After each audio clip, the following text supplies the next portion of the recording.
அனைத்துலக உயிரோடை தமிழ் ஐஎல்சி தமிழ் உயிரோடை தமிழில் அன்பர்களே அரசியல் களம் நிகழ்ச்சியில் தாயகத்திலிருந்து தாயக உடவியலாளர் இரா மனிதர் இணைகின்றார். வணக்கம் இரா மனிதர்.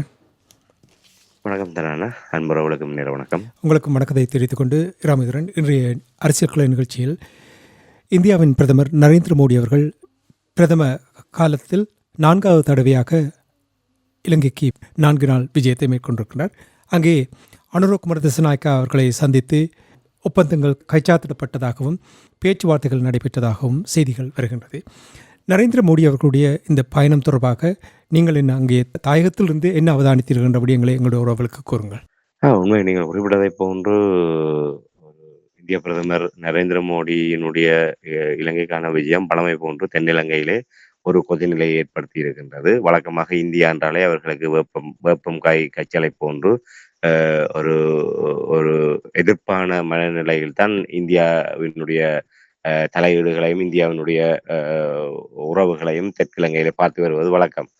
விரும்பாமலோ அயல் நாடாக இருக்கின்ற பாரத தேசத்தை நிராகரித்து தெற்கிலங்கையில் ஆட்சியாளர்களினால் தங்களுடைய வெளியுறவு நிலைப்பாடுகளை கடந்துவிட முடியாது என்கின்ற ஒரு புறநிலையில்தான், அதிலும் குறிப்பாக ஜேவிபி அரசாங்கம் உங்களுக்கு தெரியும். அவர்களுடைய ஆரம்பமே ஜேவிபியினுடைய ஆரம்பமே இந்திய ஒப்பந்தத்துக்கு எதிரானதாகத்தான் அவர்களுடைய தோற்றுவாய் இருந்தது.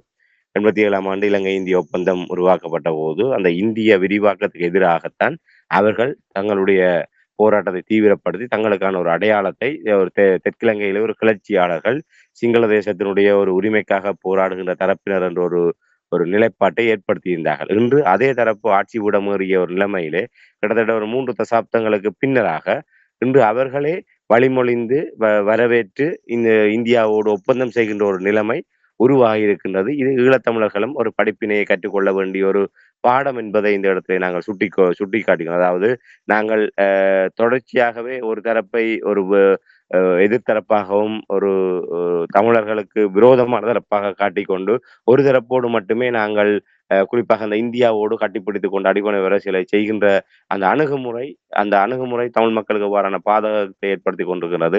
அந்த காலத்துக்கு ஏற்றவாறு அந்த நிலைமாற்றத்தை ஏற்படுத்தி தமிழ் மக்களுக்கான அரசியலை எவ்வாறு முன்னெடுப்பது என்பது தொடர்பாக தமிழ் தரப்பு இவ்வாறான விடயங்களிலிருந்து பாடங்களை கற்றுக்கொள்ள வேண்டும் என்ற ஒரு விடயத்தை நாங்கள் இந்த இடத்துல பதிவு செய்து கொண்டு, உண்மையிலே இந்த புதிய அரசாங்கம் அனுரகுமார திசாநாயக்கா தலைமையிலான அந்த தேசிய மக்கள் சக்தி அரசாங்கத்தினுடைய முதலாவது விருந்தாளியாக மோடி அவர்கள் இங்கே வருகை தந்திருக்கின்றார். அதை மோடி அவர்களே தன்னுடைய சமூக வலைத்தளத்திலே பதிவிட்டிருக்கின்றார். அதாவது இந்தியாவுக்கு சென்ற அனுரகுமார திசாநாயக்கா அவர்களுடைய அழைப்பின் பேரிலே இலங்கைக்கு வந்திருப்பதாகவும் இலங்கையோடு இருக்கின்ற அந்த நீண்ட உறவை சுட்டிக்காட்டியும் அதே நேரத்தில் இந்த அரசாங்கத்தினுடைய முதலாவது வெளிநாட்டு விருந்தாளியாகவும் தான் இங்கே வருகை தந்து இந்த விஜயம் என்பது ஒரு முக்கியத்துவம் பெறுகின்றது என்ற வகையிலும் அவர் அங்கே கருத்துக்களை பதிவு செய்திருக்கின்றார். அதே நேரத்தில் பாதுகாப்புத்துறை சார்ந்த ஒப்பந்தங்கள் ஏற்கனவே நாங்கள் பல வருடங்களாக இந்த விடயங்களை சுட்டிக்காட்டி வருகின்றோம். நரேந்திர மோடி அவர்கள் தன்னுடைய ஆட்சி காலத்திலே இலங்கையுடனான உறவை ஒரு புதிய பரிமாணத்துக்கு ஒரு புதிய நிலைக்கு இட்டு செல்ல வேண்டும் என்பது அவர்களுடைய ஒரு கனவாகவும் முயற்சியாகவும் இருந்து வந்தது. ஏற்கனவே இந்திரா காந்தி அம்மையாருடைய காலத்தில் தொடங்கி ராஜீவ்காந்தி காலத்தில் அது நிறைவேறி இருந்தது. ராஜீவ் ஜெயவர்தன ஒப்பந்தத்தின் மூலமாக இந்தியா இலங்கை விவகாரத்திலே நேரடியாக ஒரு தார்மீக ரீதியாக ஒரு தலையீடு செய்கின்ற ஒரு உரித்தை பெற்றது. அதற்கு பின்னர் ஒரு இலங்கையிலே அந்த போர் இவ்வாறான ஒரு நிலைமையை அடைந்து அது இந்தியாவினுடைய நேரடி மறைமுகமான தலையீட்டிலே அந்த தமிழீழ விடுதலை புலிகள் ஒரு மிகப்பெரிய ஒரு தமிழின படுகொலையோடு அந்த யுத்தம் முடிவுக்கு கொண்டு வரப்பட்டு முள்ளிவாய்க்காலிலே அது மௌனிக்கப்பட்டது எல்லோருக்குமே தெரியும். அதற்கு பின்னர் இந்தியா தன்னுடைய வெளியுறவு கொள்கையை ஒரு ஒரு நேர்மையாக ஒரு ஒரு நேரடியாக அந்த வெளியுறவு கொள்கையை கொண்டு செல்வதற்கு பதிலாக ஒரு மதில் மேல் பூனையாக இருந்து கொண்டு ஒரு கள்ளத்தனமாகத்தான் அவர்கள் தங்களுடைய ஒரு வெளியுறவு கொள்கையின் மூலமாக இலங்கை அரசாங்கத்தோடு அவர்கள் தங்களுடைய நிலையை அவர்கள் வெளிப்படுத்தி வருகின்றார்கள். இப்ப இவ்வாறான நிலைமையில் மோடி அரசாங்கம் பொறுப்படுத்தலிருந்து ஒரு கடுமையான முயற்சி எடுத்தார்கள். ஒரு பாதுகாப்பு சார்ந்த அவர்கள் உணர்ந்தார்கள். விடுதலை புலிகள் அமைப்பை அழித்ததுக்கு பிற்பாடு அவர்கள் நினைத்தார்கள் எப்படியாவது இலங்கையை தங்களுடைய ஒரு கட்டுப்பாட்டுக்குள் கொண்டு வந்து விட முடியும், இல்லை இலங்கை சார்ந்த நிலைப்பாட்டை தாங்கள் தீர்மானிக்கக்கூடிய ஒரு இடத்துக்கு வர முடியும் என்று நம்பினார்கள். ஆனால் இவர்கள் ஆறு கடக்கும் வரைதான் அண்ணன் தம்பி உறவு என்பதை போன்று இலங்கையினுடைய ஆட்சியாளர்கள் உள்நாட்டிலே தங்களுடைய நெருக்கடிகளை தங்களுக்கு எதிராக ஒரு வலுவான சக்தியாக இருக்கின்ற தரப்பினரை அழிப்பதற்கு மட்டும் ஒரு சந்தர்ப்பவாத நிலைப்பாட்டோடு இந்தியா உள்ளிட்ட நாடுகளோடு இவர்கள் தங்களுடைய உறவை வலுப்படுத்தி கொண்டு அவர்களுக்கு பொய்யான வாக்குறுதிகளை அள்ளி வழங்கி அவர்களுடைய மேலான ஆதரவோடு தமிழீழ விடுதலை புலிகள் அமைப்பை அழித்து தமிழர்களுடைய விடுதலை போராட்டத்தை இல்லாமல் செய்தார்கள் சிங்கள தேசம். ஆக அவ்வாறான ஒரு பின்புலத்திலே இந்தியாவினுடைய பிராந்திய பாதுகாப்பு என்பது 2009 மே 18க்கு பின்னர் ஒரு கேள்விக்குறியான ஒரு ஆபத்தான நிலைமைக்கு மாறியது சிங்களத்தினுடைய இந்த சுயநல போக்கு காரணமாக. இதிலே மிகப்பெரிய அமெரிக்கா உள்ளிட்ட 20க்கும் மேற்பட்ட நாடுகள் தமிழின அழிப்பு யுத்தத்திலே நேரடியாகவும் மறைமுகமாகவும் தொடர்பு பட்டிருந்தாலும் இந்தியாவினுடைய வகிபாகம் தான் மிக பெரிதான ஒன்றாக இருந்தது. இன்று மஹிந்த ராஜபக்ச உள்ளிட்டவர்கள் பகிரங்கமாக கூறினார்கள், இந்தியாவினுடைய யுத்தத்தை தான் நாங்கள் நடத்தினோம் என்று. அந்த வாக்கியம் என்பது, அந்த வார்த்தை என்பது வெற்று வார்த்தை அல்ல. அது இந்த இந்தியா எவ்வாறு இந்த தமிழ் மக்களை அழித்தொழிக்கின்ற அந்த இன அழிப்பு யுத்தத்துக்கு பின்புலமாக இருந்தது, தமிழர்களுடைய விடுதலை போராட்டம், தமிழர்களுடைய ஒரு பாதுகாப்பரனாகவும் தமிழ் மக்களுடைய ஒரு ஒரு ஒரு உறுதியான ஒரு ஒரு அந்த தமிழர்களுடைய அந்த உரிமையினுடைய ஒரு குறியீடாகவும் அதனுடைய பிரதிபலிப்பாகவும் இருந்த அந்த விடுதலை போராட்டத்தை அளித்ததிலே இந்தியா அவ்வளவு தூரம் மறைமுகமாக மட்டுமல்ல நேரடியாக இருந்தது என்பதற்கான ஒரு சாட்சியமாகத்தான் மஹிந்த ராஜபக்ச அதை இந்த காலத்திலுமே இந்தியா மறுதளிக்கவில்லை. மஹிந்த ராஜபக்ச ஒரு எதிர்த்தரப்பிலே வாக்கரசியலுக்காக அதை கூறவில்லை. மஹிந்த ராஜபக்ச போருக்கு பின்னர் அந்த போரை வெற்றியை முதலீடாக வைத்துக் கொண்டு அவர் ஜனாதிபதியாக தெரிவு செய்யப்பட்ட அந்த காலத்திலிருந்தே அவர் ஆணித்தரமாக கூறிய விடயம் இந்தியாவினுடைய யுத்தத்தை தான் நாங்கள் நடத்தினோம் என்று.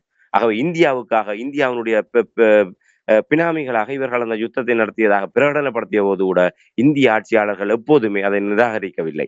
அது அந்த போர் நடைபெற்ற காலத்திலே, அந்த இன அழிப்பு நடைபெற்ற காலத்திலே சோனியா காந்தி தலைமையிலான காங்கிரஸ் அரசாங்கம் ஆட்சியில் இருந்தாலும் அங்கே ஆட்சிகள் மாறினாலும் அரச இயந்திரம் என்பது அதை பின்னின்று இயக்குகின்ற அந்த அரசாங்கம் என்பது ஈழத்தமிழர்களுக்கு எதிரான அரசாங்கமாகத்தான் இன்று வரை இருக்கின்றது.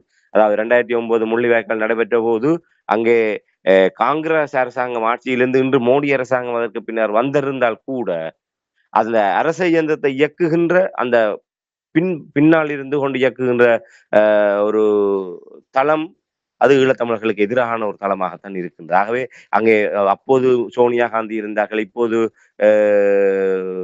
பாரதிய ஜனதா கட்சி இருக்கின்றது என்றெல்லாம் நாங்கள் பாகுபடுத்தி பார்க்க வேண்டிய ஒரு நிலைப்பாடு இல்லை.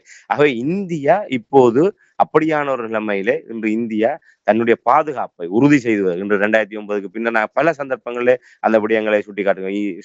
இலங்கை அரசாங்கம் ஒரு இந்தியாவை தங்களுடைய தேவைக்கு பகடக்காய்க்கு பயன்படுத்தக்கூடுவதற்காக சீனாவோடு உறவுகளை மேற்கொள்வது, சீனாவினுடைய ஆயுத கப்பல்கள் போர்க்கப்பல்களை இலங்கைக்கு வருவிப்பது, அதன் மூலமாக இந்தியாவை சீண்டி பார்ப்பது, இந்தியாவினுடைய பிராந்திய நலனை கேள்விக்குள்ளாக்குகின்ற வகையிலான நகர்வுகளினூடாக இந்தியாவை எப்போதுமே ஒரு கொதிநிலையில் வைத்துக் கொண்டு தங்களுடைய நலன்களை சாதிப்பது, இப்படியாக இந்த கடந்த 15 ஆண்டுகளிலே அந்த பூனைக்கு விளையாட்டு சுண்டலுக்கு சீவன் போகின்றது என்கின்ற வகையிலே இவர்கள் இந்தியாவோடு இவர்களுடைய நிலைமை என்பது இந்தியாவை சீண்டி பார்க்கின்ற வகையில் இவர்களுடைய செயல்பாடு அவர்கள் மௌனமாக பார்த்து கொண்டிருந்தார்கள். ஒரு சுண்டக்காய் அளவு நாடான இலங்கை தங்களை அசைத்து பார்க்கின்றது, தங்களை அவ்வாறான ஒரு கொதிநிலையிலே எப்போதுமே வைத்திருக்க பார்க்கின்றது என்கின்ற ஒரு நிலையிலே அவர் இதற்கெல்லாம் ஒரு அச்சுறுத்தலான வகையிலே எதிர்வினையாற்றுவது என்பது ஒரு இன்றைய உலகிலே ஒரு போரோ இல்லை ஏதோ ஒரு விதத்திலே ஆதிக்க திணிப்பு என்பது ஒரு நேரடியாக மேற்கொள்ள முடியாத ஒரு நிலைமை இருக்கின்றது. ஆகவே அவர்கள் ஒரு ஒப்பந்த அடிப்படையில் அந்த பிராந்திய பாதுகாப்பு என்பதை அடிப்படையாக வைத்துக் கொண்டு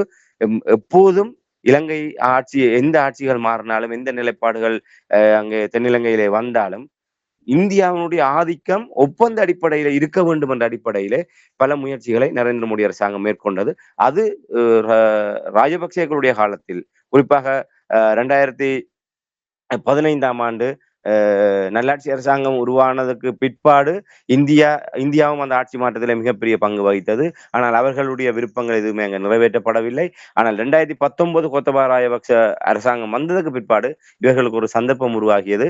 அவர்கள் ராஜபக்ச அரசாங்கத்தோடு கோத்தபாய ராஜபக்ச ஜனாதிபதியாக மஹிந்த ராஜபக்ச பிரதமராக இருந்த அந்த காலப்பகுதிகளிலே இந்த மோடி அரசாங்கம் தன்னுடைய இலக்கை ஓரளவு ஒரு இறுதி கட்டத்தை அடைகின்ற அளவுக்கு உருவானது.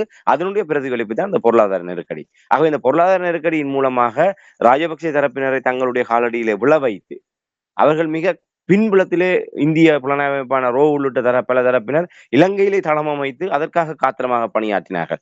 அதாவது அந்த காத்திருந்து கனி பறிக்கின்ற வகையிலே இவர்களை தங்களுடைய காலிலே விழ வைத்து தங்களுடைய விருப்பங்களை நிறைவேற்றக்கூடிய தரப்பினராக மாற்றுகின்றவரை அவர்கள் காத்திருந்தார்கள். அதற்கான சூழலை ஏற்படுத்தினார்கள். அவர் இது வெறுமனே நாங்கள் இப்போது மோடி வந்திருக்கின்றார், இந்த அனுர அரசாங்கத்தோடு ஒரு 6 மாதத்துக்குள்ளாக ஒரு மிகப்பெரிய ஒரு ஒப்பந்தம் கைச்சாத்திடப்பட்டது என்கின்ற அடிப்படையிலே பார்க்க முடியாது. அந்த வகையில் தான் நாங்கள் இந்த இதை பின்னோக்கி பார்க்கின்ற போது இந்தியாவினுடைய அந்த கடந்த 16 ஆண்டு கால நகர்வுகளிலே அந்த பின்னோக்கி பார்த்தால்தான் இதனுடைய முக்கியத்துவம் ஆழமும் இதனுடைய பின்னணியை நாங்கள் உணர முடியும். அதன் காரணமாக தான் இந்த விடயங்களை இவ்வாறு நாங்கள் ஒரு ஒரு சுட்டிக்காட்டுகின்ற ஒரு நிலைமை இருக்கின்ற. அவ்வாறு கோத்தபாய ராஜபக்சகளோடு ஒரு ஒப்பந்தம் கைச்சாத்திடப்படுகின்ற நேரத்தில் தான் அமெரிக்கா இதிலே பின்னணியிலே நின்று கொண்டு திடீரென இந்தியாவுடைய கை அங்கே மேலோங்குகின்றது. ராஜபக்சேக்கள் இந்தியாவோடு அவ்வாறான ஒரு பாதுகாப்பு ஒப்பந்தத்தை அவர்கள் செய்வார்களாக இருந்தால் முற்றுமுழுதாகவே இலங்கையிலே இந்தியாவினுடைய ஆதிக்கம் 87ஆம் ஆண்டுக்கு பின்னர் ஒரு புதுப்பிக்கப்பட்டதாக அது வேறு வடிவத்திலே 87ஆம் ஆண்டு ஒப்பந்தம் என்பது அது வேறு வகையான ஒரு ஒப்பந்தம். ஆனால் மோடி அரசாங்கம் அவ்வாறு ராஜபக்சேகளோடு செய்ய இருந்த ஒப்பந்தம் என்பது நாங்கள் அப்போதே 4-5 முக்கியமான விடயங்களை சுட்டி காட்டியிருந்தோம். அதாவது கடல் கண்காணிப்பு, ஒரு இந்தியாவினுடைய ஒரு ஏற்கனவே இந்திய விரிவாக்கம் தொடர்பாக தான் தொடர்ச்சியாக பேசப்பட்டு வருகின்றது. அந்த ஒப்பந்தம் கைச்சாத்திடப்படுமாக இருந்தால் இந்தியாவினுடைய ஒரு நலன் சார்ந்த ஒரு கிளை அமைப்பாக இலங்கை செயல்படும். இலங்கையினுடைய கடற்படையாக இருக்கட்டும், இலங்கையினுடைய விமானப்படையாக இருக்கட்டும், ஒட்டுமொத்த இலங்கை அரசாங்கமே இந்தியாவுக்காக ஒரு ஒரு ஒரு சம்பளம் இல்லாமல் ஒரு காவலாளியாக வேலை செய்கின்ற வகையிலே தான் அந்த ஒப்பந்தம் இருந்தது. ஆக இவர்கள் எப்படி இந்த முள்ளிவாய்க்கால் யுத்தத்துக்கு பின்னர் இந்தியாவை அலற விட்டார்களோ அவர்கள் ஒரு சூசகமான வகையிலே தந்திரமான வகையிலே இந்த ஒப்பந்தங்களின் ஊடாக இலங்கையை தங்களுடைய ஒரு காவலாளியாக மாற்றுகின்ற வகையில் தான் அந்த ஒப்பந்தத்தினுடைய அடிப்படையே இருந்தது. ஆகவே அதனுடைய தொடர்ச்சியாக ரணில் விக்ரமசிங்க அரசாங்கம் வந்தபோது கூட ரணில் அரசாங்கத்தை ஒரு இடைவெளியை ஏற்படுத்தினார்கள். ரணில் அரசாங்கம் இந்த பொருளாதார நெருக்கடியின் போது ராஜபக்சேகளுடைய அரசாங்கத்தை அவர் ஏற்று நடத்திய போது ரணில் அரசாங்கத்தோடு ஒரு ஒத்துழைக்காமல் ரணில் அரசாங்கத்துக்கு மேலும் ஒரு நெருக்கடி ஏற்படுத்த பார்த்தார்கள். அவ்வாறு அந்த இந்திய உதவிகள் உடனடியாக நிறுத்தப்பட்டது. இந்திய அரசாங்கம் அதுவரை ராஜபக்சேகளுக்கு வழங்கிய நிபந்தனையற்ற அந்த உதவிகள், அந்த கடன் உதவிகள் எல்லாம் நிறுத்தப்பட்டு அது ஒரு நெருக்கடி ஏற்படுத்தப்பட்டது.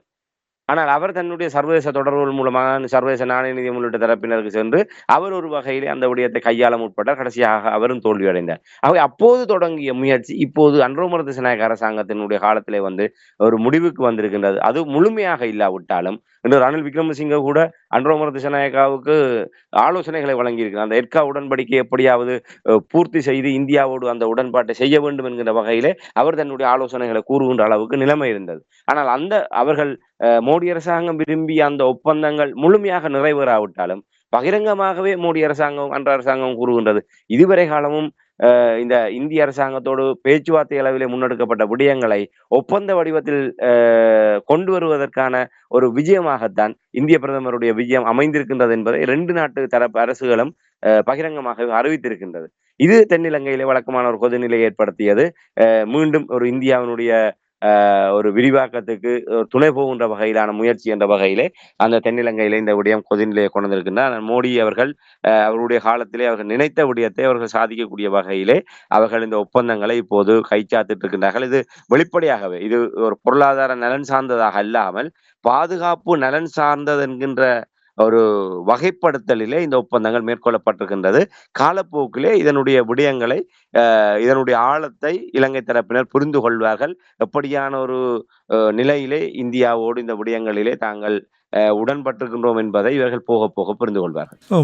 நீங்கள் ஒப்பந்தங்கள் கைச்சாத்திடப்பட்ட விடயங்களை கூறும் பொழுது உடனடியாக என்னுடைய சிந்தனை யாவுமே தமிழர் தரப்பில் அங்கே கைச்சாத்திடப்பட்ட தமிழர் தாயகம் அந்த பகுதிகளில் மையமாக கொண்டு கைச்சாத்திடப்பட்ட விடயங்கள் தொடர்பாக எத்தனை தமிழர்களோடு கலந்துரையாடினார்கள் என்ற கேள்வி எனக்கு எப்பொழுதுமே எழுந்து கொண்டிருக்கும். அதை நாங்கள் இப்பொழுது விட்டுவிட்டு அதை இன்னொரு சந்தர்ப்பத்தில் பார்ப்போம். ஆனால் முக்கியமாக நான் உங்களிடம் கேட்க விரும்புகின்ற விடயம் என்னவென்றால், நரேந்திர மோடி அவர்கள் தமிழ் தரப்பினரை சந்தித்திருக்கிறார்கள்.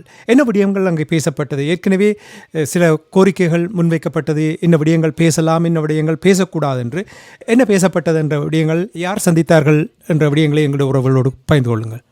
உண்மையில் தமிழ் தரப்புன்னு வருகின்ற போது தமிழ் பேசும் சமூகமாக 2 தரப்பாக சந்திப்பு நடைபெற்றிருக்கின்றன. ஒன்று மலையக சமூகம் சார்ந்த கட்சி பிரதிநிதிகளுடன் ஒரு சந்திப்பு நடைபெற்றிருக்கின்றது. அதேபோன்று ஈழத்தமிழ் அரசியலிலே செல்வாக்கு செலுத்துகின்ற தரப்பினரோடு, குறிப்பாக பாராளுமன்றத்தை பிரதிநிதித்துவப்படுத்துகின்ற தரப்பினரோடு ஒரு சந்திப்பு நடைபெற்றிருக்கின்றது. அந்த வகையிலே தமிழ் தேசிய பரப்பிலே இயங்குகின்ற கட்சிகள், அதாவது பாராளுமன்றத்தை பிரதிநிதித்துவப்படுத்துகின்ற 3 தரப்பினர். ஒன்று தமிழரசு கட்சி, அகில இலங்கை தமிழ் காங்கிரஸ், தமிழ் தேசிய மக்கள் முன்னணி, அதே போன்று ஜனநாயக தமிழ் தேசிய கூட்டணி.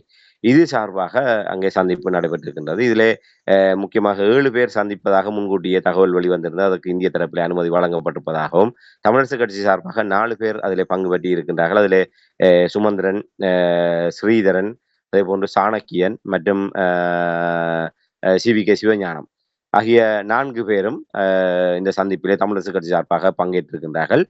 ஜனநாயக தமிழ் தேசிய கூட்டமைப்பு சார்பாக 2 பேருக்கு அதிலே பங்கு பெற்றுகின்ற அனுமதி வழங்கப்பட்டிருந்தது. அதிலே செல்வம் அடைக்கலநாதன், இப்போது பாராளுமன்ற உறுப்பினராக இருக்கின்ற செல்வம் அடைக்கலநாதனோடு சீதாதன் அவர்களும் அதிலே பங்கு பெற்றி இருக்கின்றார்கள். அதே போன்று தமிழ் தேசிய மக்கள் முன்னணி சார்பாக கயேந்திரகுமார் பொன்னம்பலம் அவர்கள், இந்த 7 பேரும் இந்திய பிரதமர் நரேந்திர மோடி அவர்களோடு சந்திப்பை மேற்கொண்டிருக்கிறார். அது தொடர்பாக இந்திய பிரதமர் நரேந்திர மோடி அவர்கள் தன்னுடைய சமூக வலைதளத்திலே அவர்களோடு சந்தித்த புகைப்படத்தை பதிவிட்டு அவர் அங்கே கருத்துக்களை பதிவிட்டிருக்கின்றார்.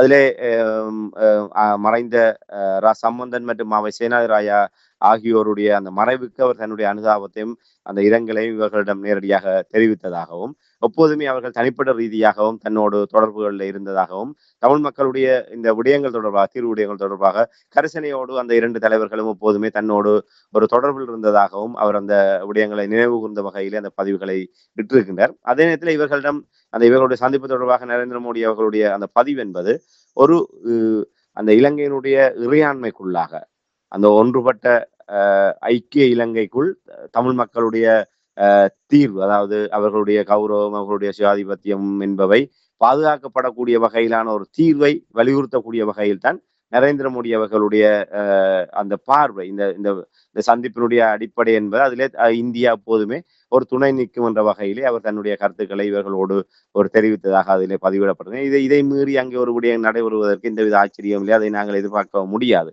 நாங்கள் அப்படியான ஒரு நிலைமையில் தான் இருக்கின்றோம். ஆகவே ஒரு வழக்கமாக ஒரு சம்பிரதாய பூர்வமான ஒரு நிகழ்வாக அவர்கள் ஒரு மிகப்பெரிய ஒரு அடைவை அவர்கள் செய்திருக்கின்றார்கள். அதாவது இலங்கையோடு எவ்வளவோ பகிரத பிரயத்தனம் மேற்கொண்டு இலங்கையை அவ்வாறான ஒரு ஒப்பந்தத்தை கொண்டு வருவதற்கு முயற்சி எடுக்கின்ற இந்த நிகழ்விலே விஜயத்தின் போது தமிழ் தரப்போடும் ஒரு சம்பிரதாய பூர்வமான ஒரு சந்திப்பாக இந்த சந்திப்பு நடைபெற்றிருக்கின்றது. இதை தவிர்த்து இதிலே தமிழ் மக்கள் எதிர்பார்ப்பதற்கோ, இல்லை தமிழ் மக்கள் இந்த சந்திப்பினூடாக தமிழ் தேசிய அரசியலோ, இல்லை தமிழ் மக்களுடைய விடுதலை அரசியல் என்பது ஒரு அடுத்த கட்டத்துக்கு நகரக்கூடிய ஒரு நிலைமையிலே இந்த சந்திப்பு அமையும் என்றோ, இல்லை அதற்கு ஏதாவது ஒரு வழி சேர்க்கக்கூடிய சந்திப்பாக இருக்கும் என்றோ நாங்கள் கருதிவிட முடியாது. இது 2 தரப்புக்குமே ஒரு அரசியல் ரீதியான ஒரு வாக்கு அரசியலுக்கும் அரசியல் ரீதியாக அவர்களுடைய இருப்புக்கும் இது ஒரு பயனளிக்கக்கூடிய ஒரு சந்திப்பாகத்தான் நான் அவதானிக்கின்றேன். இதுல அடிப்படை உள்ளாந்தமாக இத பின்னணியில இருக்கக்கூடிய ஈழத்தமிழ் அரசியலுக்கோ, ஈழத்தமிழ் மக்களுக்கோ, இல்ல ஈழத்தமிழ் சமூகம் முன்னெடுத்து செல்கின்ற அந்த விடுதலை அரசியலுக்கோ துளியளவும் இந்த சந்திப்பினால் எந்தவித பயனும் இல்லை என்பதுதான் என்னுடைய அவதானிப்பு. ராமேந்திரன், நீங்கள் தமிழ் தரப்பினரை சந்தித்தது தொடர்பாக கூறும்பொழுது, இந்த சந்திப்புக்கு முன்னதாக இழுபறி இருந்தது. யார் சந்திப்பது என்ற ஒரு இழுபறி இருந்தது போல் தெரிகின்றது. அல்லது என்ன பேசுவது என்று தமிழ் தரப்புக்குள்ளேயே ஒரு இழுபறியை அவதானிக்கக்கூடிய இருந்தது. என்ன காரணத்துக்காக? அதாவது தமிழ் பிரதிநிதிகள் கூட்டாக செயல்படாத நேரத்தில் இது ஒரு சந்தர்ப்பம் ஏற்பட்டிருக்கின்றது. என்ன காரணத்துக்காக இந்த இழுபறி நடைபெற்றது? உண்மையில் இந்த இந்திய பிரதமர் நரேந்திர மோடி அவர்களுடைய இலங்கை விஜயம் தொடர்பான செய்திகள் வெளிவந்த போதே அவருடைய பயணத்தின் போது ஈழத்தமிழ் அரசியல் வழியிலே சந்திப்பு நடைபெறுமா இல்லையா என்ற ஒரு கேள்வி எழுந்தது. ஒரு அண்மை நாட்களிலே இவ்வாறு நாங்கள் குறிப்பிட்டதை போன்று அந்த 7 பேரை சந்திப்பதற்கு மட்டும் பாரத பிரதமர் அனுமதி இந்திய தரப்பில் அனுமதி வழங்கப்பட்டிருப்பதாக இந்திய தரப்பில் இருந்து இவர்களுக்கு தெரிவிக்கப்பட்டிருப்பதாக அந்த தகவல் வெளிவந்திருந்தது. அது கூட பின்னாட்களிலே மறுதளிக்கப்பட்டு சுமந்திரம் கூட ஒரு ஊடக சந்திப்பிலே இல்லை இல்லை அவர்கள் சந்திப்பை இன்னும் உறுதி செய்யப்படவில்லை.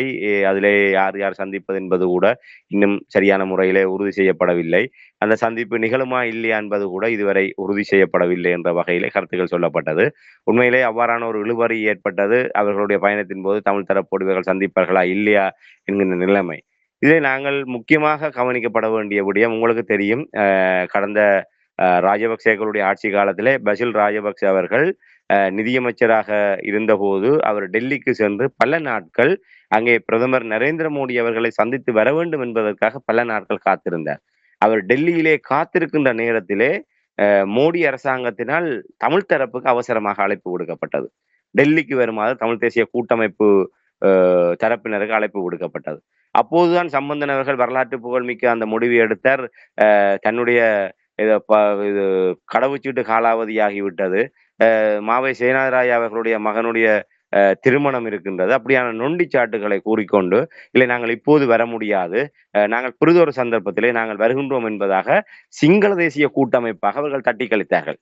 உண்மையில ஈழத்தமிழ் மக்களுக்கு மிகப்பெரிய ஒரு அளப்பெரிய அதன் மூலமாக ஒரு அதை அறுவடை செய்யக்கூடிய நிலைமையில நாங்கள் இருந்தோமா இல்லையா என்பது வேறு விடயம். ஆனால் ஒரு சிங்கள தேசத்தை நிராகரித்து தமிழ் தரப்புக்கு அதிக முக்கியத்துவம் கொடுப்பதனூடாக சிங்கள தரப்புக்கு ஒரு செய்தியை சொல்வதற்கு மோடி அரசாங்கம் முற்பட்டது.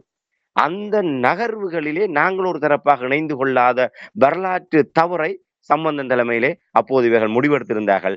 அது இன்று வரை மோடி அரசாங்கத்துக்கு மிகப்பெரிய ஒரு அவமானமாகவும் இவர்களை காத்திருந்து காலில் விழ வைக்கின்ற அளவுக்கு தமிழ் தரப்பை கொண்டு வந்து நிறுத்த வேண்டும் என்கின்ற ஒரு நிலைப்பாட்டையும் அது எடுத்திருந்தது. அதுதான் காரணமாக இருந்தது. அவர்கள் அங்கே ஒரு ராஜபக்சேக்களுடைய அந்த அந்த 2019 ஆட்சியினுடைய பிரதான சூத்திரதாரியாகவும் பிரதான மூளையாகவும் கருதப்பட்ட பசில் ராஜபக்ச டெல்லியில இளவு காத்த கிளியாக காத்திருக்கின்றார் மோடியினுடைய அனுமதிக்காக. அவரை டெல்லியிலே வைத்துக் கொண்டு இவர்களை கூப்பிட்டு சந்திப்பதனூடாக சிங்கள தேசத்துக்கு ஒரு செய்தியை சொல்கின்றது. நீங்கள் சரியான முறையிலே இந்தியாவோடு இணங்காவிட்டால் நாங்கள் ஈழத்தமிழர்களுக்குரிய ஒரு அங்கீகாரத்தை முக்கியத்துவத்தை கொடுப்போம் என்கின்ற செய்தியை அவர்கள் சொல்ல முற்பட்டார்கள். அதன் மூலமாக அவர்கள் ஈழத்தை அங்கீகரிப்பார்கள், தமிழ் மக்களுக்கான அரசியல் தீர்வு அங்கீகரிப்பார்கள் என்று நாங்கள் கனவு கண்டுவிட முடியாது. இந்த சந்தர்ப்பத்தை நாங்கள் பயன்படுத்தி கொண்டு எவ்வாறு விடுதலை அரசியலை ஒரு வலிமிக்க நிலைக்கு கொண்டு செல்வது என்பதிலே நாங்கள் அப்பாறு செயல்பட்டிருக்க வேண்டும். உண்மையில இந்த இடத்திலே நாங்கள் ஒரு விடயத்தை சுட்டிக்காட்ட முடியும். இது ஒரு சாதாரண விடயம் அல்ல. இந்திரா காந்தி அம்மையார் இருக்கின்ற போது நாங்கள் நெடுமாறன் ஐயா அவர்களுடைய அந்த புத்தகத்தின் ஊடாக அந்த தகவல்களின் ஊடாக நாங்கள் இந்த விடயத்தை பார்க்கின்ற போது இந்திரா காந்தி அம்மையாருடைய காலத்தின் போது அப்போது இலங்கையில் எதிர்க்கட்சி தலைவராக இருந்த அமிர்தலிங்கம் அவர்கள் உண்மையில அந்த அமிர்தலிங்கம் தரப்போடு இந்திரா காந்தி அம்மையார் தொடர்புகளை வலுப்படுத்தி கொண்டிருந்த போது தன்னுடைய முக்கியத்துவத்தை தமிழ் தரப்புக்கு வழங்க வேண்டும் என்பதற்காக அங்கே ஒரு மிக முக்கிய ஒரு நிகழ்வொன்றிலே மேடையிலே எல்லோருக்கும் முக்கிய விருந்தினர்களுக்கு கதிரைகள் இருக்கைகள் ஒழுங்கு செய்யப்படுகின்றது. ஆகவே அவர் இந்திரா காந்தி அம்மையாருக்கு பக்கத்திலே அமிர்தலிங்கம் அவர்களுக்கு அங்கே ஆசனம் ஒதுக்கப்படுகின்றது. ஆனால் அந்த ஆசனம் வெற்றிடமாக இருக்கின்றது. அந்த நிகழ்வு தொடங்குகின்றது. நிகழ்வு தொடங்குகின்றவரை அங்க இருக்கின்ற அத்தனை பேருக்குமே இந்த ஆசனம் யாருக்காக போடப்பட்டிருக்கின்றது, இதுல யார் வரப்போகின்றார் என்றால் அதுதான் ஒரு பிரதமர் பங்கேற்கின்ற நிகழ்விலே அந்த அந்த அந்த மேடையிலே இருப்பவர்களே அந்த ஒரு சம அந்தஸ்தோடு அவர்களுடைய முக்கியஸ்தர்களாக இருப்பார்கள். அதிலும் பிரதமருக்கு பக்கத்திலே இருக்கின்ற 2 பக்கமும் அருகாமையில இருக்கின்ற அந்த இருக்கையிலே யார் அமர்வது என்பது உற்று நோக்கப்படக்கூடிய ஒரு விடயமாக இருக்கும்.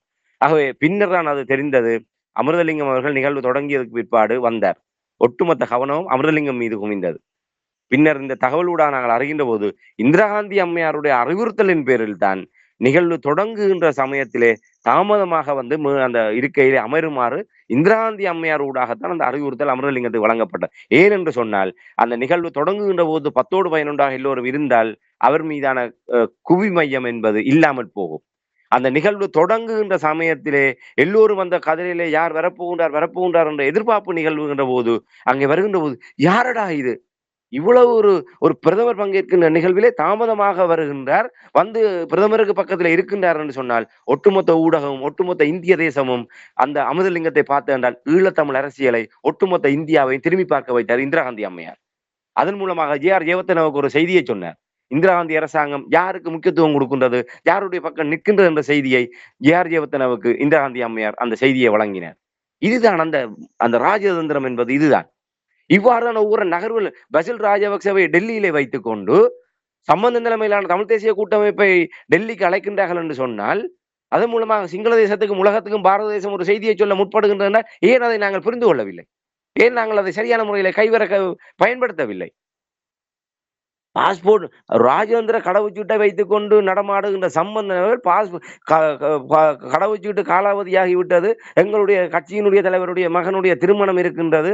அவர்களுடைய திருமணத்துக்கு நாங்கள் அலுவல் பார்க்க வேண்டியிருக்கிறது. அதனால் நாங்கள் வர முடியாது. மன்னித்துக் கொள்ளுங்கள். புரிதொரு சந்தர்ப்பத்தில் வருகின்றோம் என்று ஒரு ஒரு ஒரு உயர்வான ஒரு சந்தர்ப்பத்தை ஈழத்தமிழ் விடுதலை அரசியலுடைய ஒரு அடுத்த கட்டத்துக்கு நகர்த்தக்கூடிய ஒரு சந்தர்ப்பத்தை நழுவ விட்டதுதான் சம்பந்த தலைமையிலான தமிழ் தேசிய கூட்டமைப்பு. இன்று அப்படிப்பட்ட நிலைமையில இருந்த எங்களுடைய அரசியலை இன்று நாங்கள் கிளவு காத்த கிளியாக காத்திருந்து அவர் வருவாரா வரமாட்டாரா, சந்திக்கிறதுக்கு அனுமதி தருவாரா தரமாட்டாரா, அப்படி சந்தித்தாலும் ஒட்டி கொண்டு போய் பக்கத்துல நின்று கொண்டு போட்டோவுக்கு போஸ்ட் கொடுக்கறதுக்கு சந்தர்ப்பம் கிடைக்குமா கிடைக்காதாண்டு ஆளாக்க பார்த்து பறந்து கொண்டிருக்கின்ற அளவுக்கு தான் எங்களுக்கு அரசியலை கொண்டு வந்து நிப்பாட்டி இருக்கணும் என்று சொன்னால், இந்த தமிழ் தேசிய அரசியல் என்பது எங்கே நிற்கின்றது என்பதை நாங்கள் புரிந்து கொள்ள வேண்டும். ஆகவே மோடி அவர்களுடைய வருகை நடந்தது. அந்த வருகையில இவர்கள் போய் நின்றார்கள். அங்கே புகைப்படத்துக்கு போய் அலிபாபா 40 திருடர்களும் போன்று நின்று புகைப்படத்துக்கு போஸ்ட் கொடுத்து விட்டு வந்தார்கள். இதுதான் நடைபெற்றிருக்கின்றதை தவிர உண்மையிலே நாங்கள் உண்மையிலே இலங்கை தீவினுடைய அரசியல் இன்று இல்லாவிட்டாலும் என்று எப்போதுமே ஈழத்தமிழ் மக்களால் ஒரு வலிமையாக நாங்கள் ஒரு தரப்பாக நாங்கள் இப்போதும் இருக்கின்றோம். இன்று ஆயுதங்கள் மௌனிக்கப்பட்டாலும் இன்று இலங்கையினுடைய தெற்கிழங்கை அரசியல் என்பது ஒரு பக்கச்சார்பாக எப்போதுமே இருந்துவிட முடியாது. இந்தியாவை திருப்திப்படுத்தினால் சீனாவினுடைய கோபத்துக்கு ஆளாக வேண்டி வரும். சீனாவோடு நெருக்கத்தை பாராட்டினால் அமெரிக்கா இந்தியாவினுடைய கோபத்துக்கு ஆளாக வேண்டி வரும். இப்படியான ஒரு சூழ்நிலையில எப்போதுமே ஈழத்தமிழ் அரசியல் என்பது இலங்கை தீவிலே தெற்கிழங்கை அரசியலுக்கு மாற்றான ஒரு தளமாகத்தான் அது பார்க்கப்படும். அது இப்போது கூட உயிரோட்டமாகத்தான் இருக்கின்றது. அதை நாங்கள் சரியான முறையிலே அந்த எதிர்ப்பரசியலை கூர்மைப்படுத்தி கொண்டு செல்வதன் ஊடாக ஈழத்தமிழ் மக்களுக்கான அந்த அரசியலை நாங்கள் ஒரு அடைவு மட்டத்துக்கு கொண்டு சென்றிருக்க வேண்டும். ஆனால் நாங்கள் இப்படியாக எங்கட சொந்த கட்சிக்குள்ளேயே என்று பல அணிகள் சொந்த கட்சியை நீதிமன்றத்திலே கொண்டு விட்டுவிட்டு இன்று சொந்த கட்சி யாருடைய கட்டுப்பாட்டில் சொப்பன சுந்தரி யார் வைத்திருக்கின்றார்கள், சொப்பன சுந்தரி காரை யார் வைத்திருக்கின்றார் என்பதை போன்று தமிழரசு கட்சியினுடைய கட்டுப்பாட்டு யாரிடம் இருக்கின்றது என்பதை இன்று ஒரு பட்டிமன்றம் நடத்துகின்ற அளவுக்கு நிலைமை இருக்கின்றது. அது இன்று வெளிப்படையாகவே இந்த உள்ளூராட்சி மன்ற தேர்தலோடு சுமந்திரனுடைய கைக்கு செல்ல போகணும் என்று தந்தை செல்வா அவர்கள் இன்று விண்ணுலகில் இருந்து கொண்டு இரத்த கண்ணீர் வடிக்கின்ற அளவுக்கு இன்று தமிழரசு கட்சியினுடைய நிலைமை இருக்கின்றது. இன்று ஒரு தமிழரசு கட்சியினுடைய வீட்டு சின்னம் என்பது இன்று ஒரு சிங்கள தேசிய கட்சிகளோடு இல்லை அரசாங்கத்தோடு ஒரு ஒட்டுக்குழுக்களாக இருந்து செயல்பட்ட ஒரு தரப்பாக வகைப்படுத்தக்கூடிய அளவுக்கு இன்று தமிழரசு கட்சியினுடைய நிலைமை மோசமான நிலைமைக்கு சென்று விட்டது. ஆக இப்படியான ஒரு நிலைமையில் தான் இன்று மோடி அவர்களுடைய இதற்குதான் காரணம் அந்த இழுவறைக்கு என்றால் நாங்கள் முதலிலே அந்த இடத்தை சரியான முறையில பயன்படுத்தவில்லை. இன்று அது அவர்கள் பயன்படுத்தக்கூடிய அளவுக்கு நாங்கள் இல்லை. அது இந்தியா அன்றும் 84ஆம் ஆண்டு 80 கால பகுதிகளிலே ஒரு ஈழ விடுதலை போராளிகளுக்கு பயிற்சிகளை கொடுத்த போது கூட எங்களை ஒற்றுமையாக ஒரு அணியாக ஜேஆருக்கு எதிராக பயன்படுத்த வேண்டும் என்கிற நிலைப்பாட்டோடு அந்த அரசாங்கம் இருக்கவில்லை. அவர்கள் ஜேஆருக்கு ஒரு எச்சரிக்கையை சொல்ல வேண்டும். அதன் காரணமாக இங்கே இருந்த இளைஞர்களுக்கு அங்கு ஆயுத பயிற்சி வழங்கினார். ஆயுத பயிற்சியை வழங்கிவிட்டு அந்த இயக்கங்களுக்குள்ளேயே சண்டையை மூட்டிவிட்டு அதிலே சில தரப்பினரை தங்களுடைய கையாள்களாக வைத்துக் கொண்டு வலிமை பெற்றவர்களுக்கு எதிராக விடுதலை புலிகளுக்கு எதிராக உள்ளடி வேலைகளை செய்வதற்கு இந்தியா புலனாய்வுத்துறை அமைப்பை அவர்கள் வேலை பார்த்தார்கள். இது வரலாறு சரித்திரம். இப்போதும் அதே விடயத்தை இப்போதும் இந்தியா செய்கின்றது. ஒற்றுமை ஜெயசங்கர் அவர்கள் கொழும்பிலே வந்து சொல்வார்கள், நீங்க ஒன்றா வாருங்கள் ஒன்றை கேளுங்கள் என்று. இங்கே இந்திய தூதுவர் ஊடாக சந்திப்புகளை தனித்தனியே மேற்கொள்வார்கள்.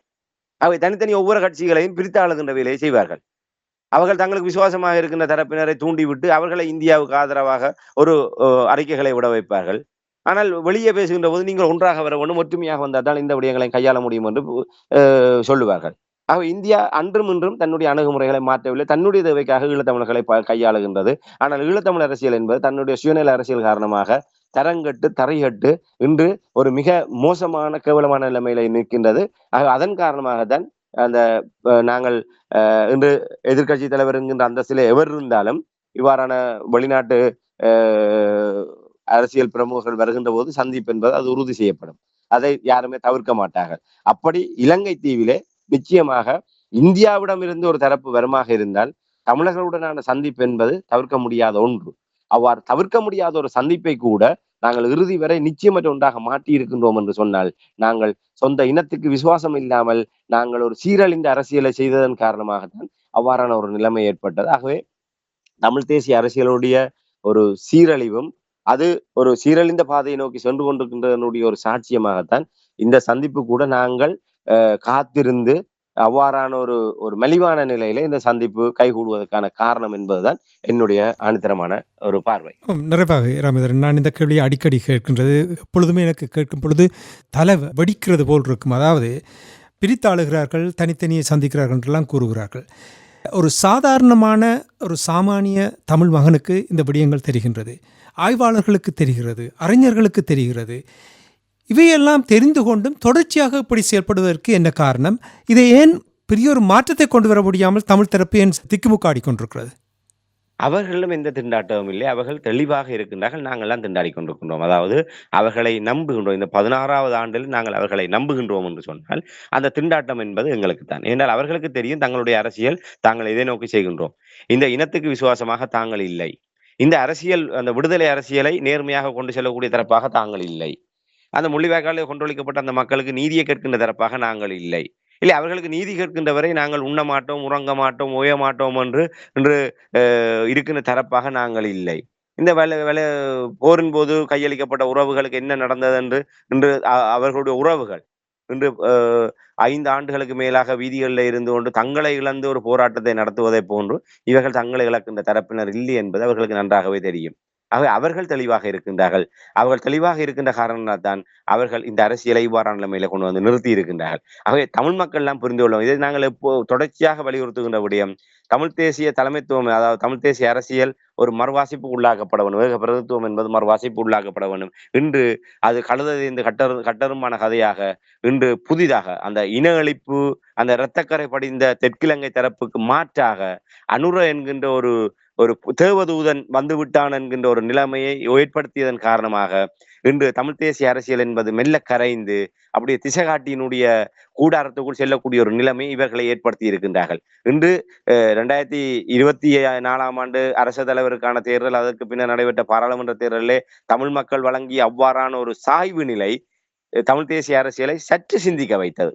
ஆனால் அது தமிழ் தேசிய மக்கள் முன்னணியில பாரிய மாற்றத்தை ஏற்படுத்தியது என்பது ஒரு மகத்தான அடைவு. அந்த மக்கள் தங்களுடைய வாக்கின் மூலமாக அந்த அதிருப்தியை வெளிப்படுத்தியதன் ஊடாக இதுவரை காலமும் கடந்த 15 ஆண்டு காலமாக திருத்த முடியாத ஒரு சொல்லுவாங்க, நாய்வாலை நிமிர்த்த முடியாது என்று. அப்படி இது நாய்வாலை நிமிர்த்தவே முடியாது என்று இருந்த ஒரு நிலையை மாற்றியது என்று சொன்னால் 2024ஆம் ஆண்டு நவம்பர் மாதம் 14ஆம் தேதி மக்கள் வழங்கிய தீர்ப்பு. அந்த நிலையில் கூட ஒரு சரியான ஒரு நாங்கள் கடந்த சந்தர்ப்பங்களில் முன்னணியினுடைய மாற்றத்தை பற்றி கூறியிருந்தோம். அது இந்த தேர்தலிலும் உள்ளூராட்சி தேர்தலிலும் அது சரியான முறையில பிரதிபலிக்கவில்லை.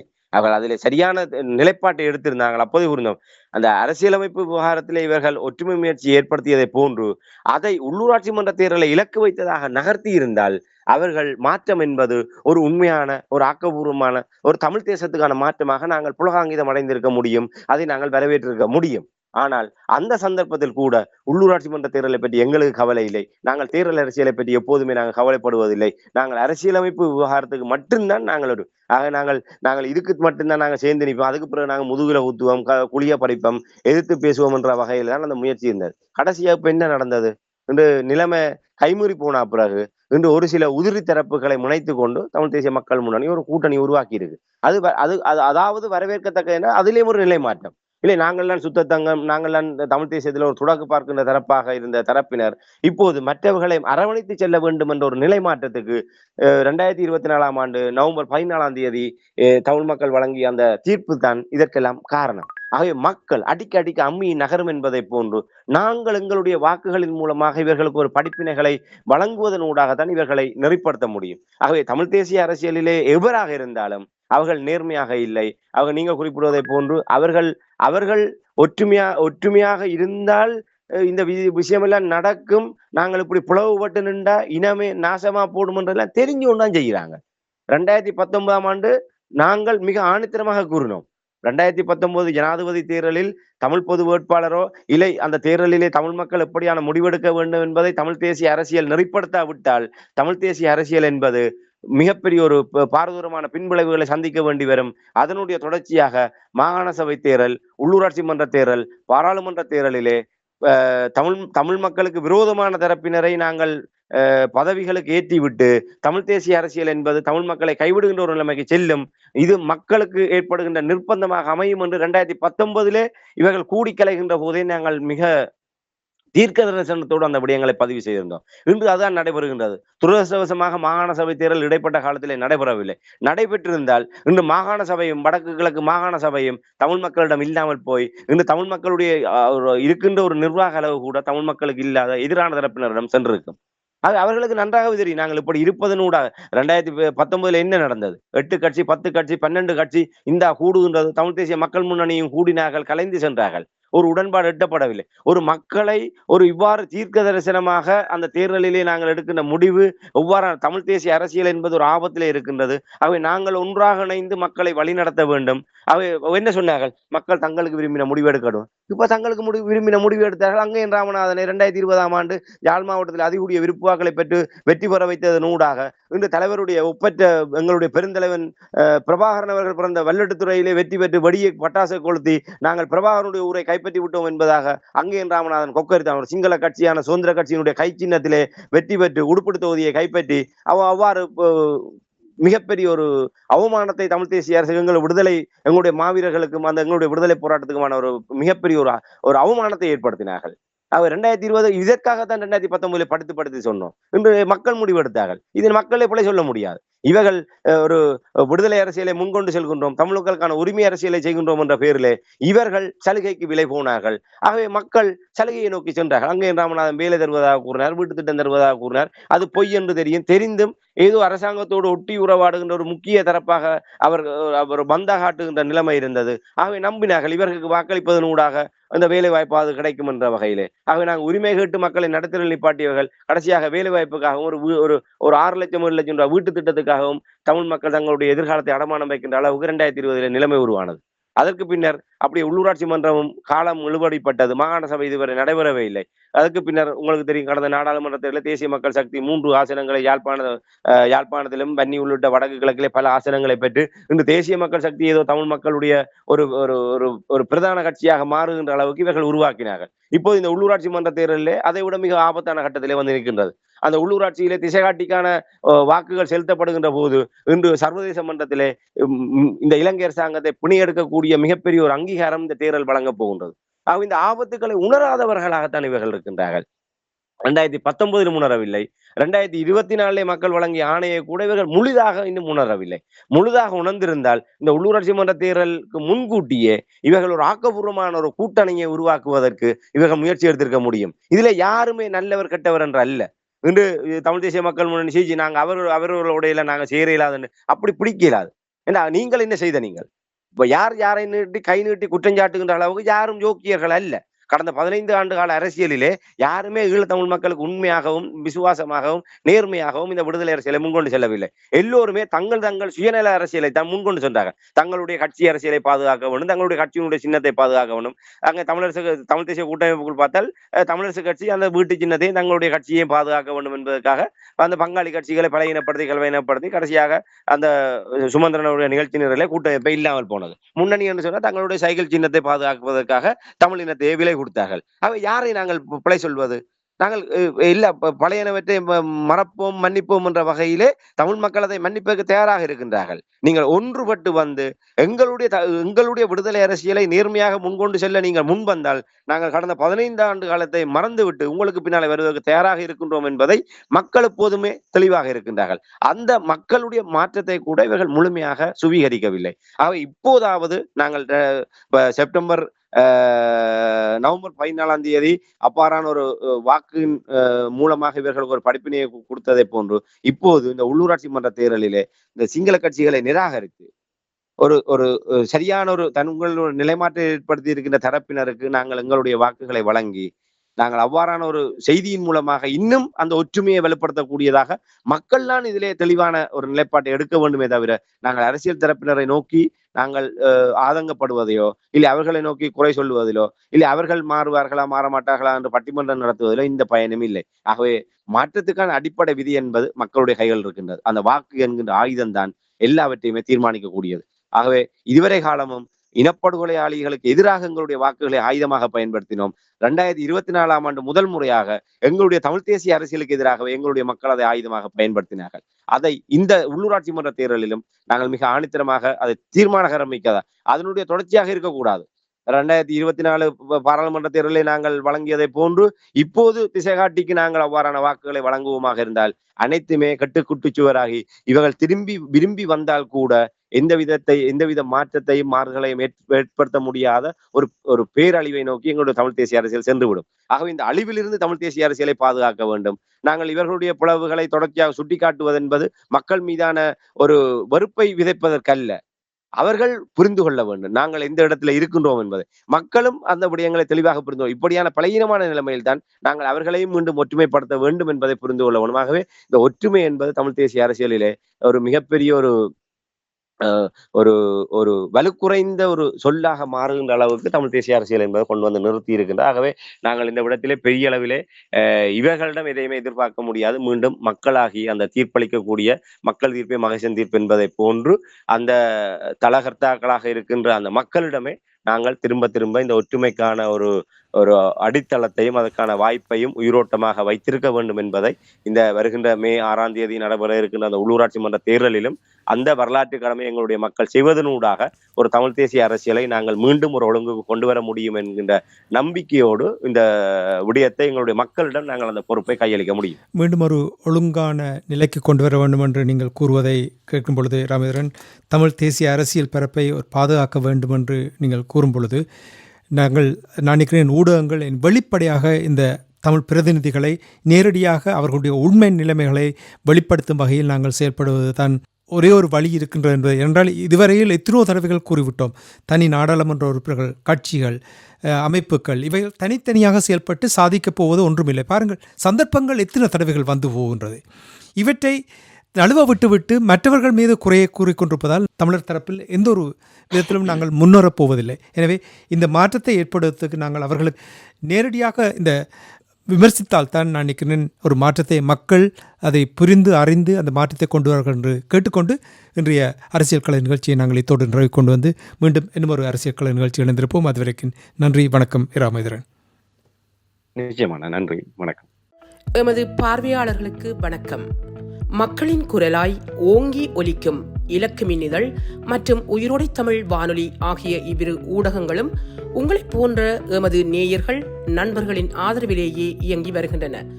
மிக குறைந்த பலங்களுடன் பல இடர்கள் மற்றும் தடைகளை தாண்டி பயணிக்கும் எமது ஊடகங்களின் பணிகள் மேலும் வளர உங்களால் முடிந்த நிதி உதவியை வழங்கி இன்னும் காத்திரமான செயற்பாடுகளை முன்னெடுக்க உதவுமாறு மிகவும் பணிவன்புடன் வேண்டி நிற்கின்றோம். உங்கள் பங்களிப்பு உங்களின் உரிமை குரலாய் ஓங்கி ஒலிக்கும். நன்றி.